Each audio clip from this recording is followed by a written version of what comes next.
Hello，大家好。嗱，我依家企喺呢嗰個豪宅3期嘅拆完再重起嘅前面，跟住呢度係城門河，隔離係車公廟。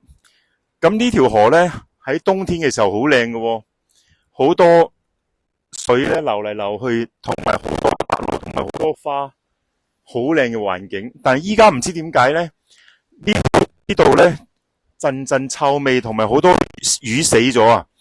咁成個環境呢，我諗係改變咗。咁以前呢，我哋一路講緊治理呢個城門河，曾經有一段建後㗎，成後有幾好，同埋呢度流出去呢，大專呢學院呢學生呢係做緊呢就爬龍舟比賽嘅。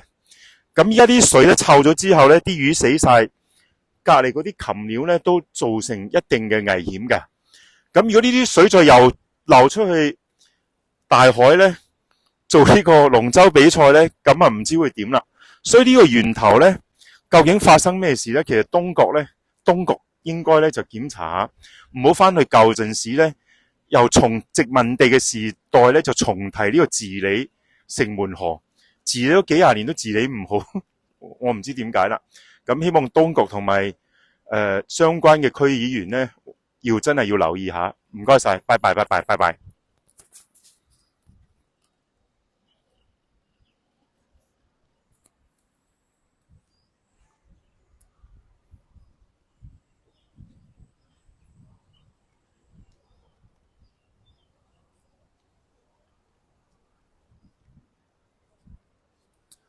好得人驚啊！好得人驚嚇，好得人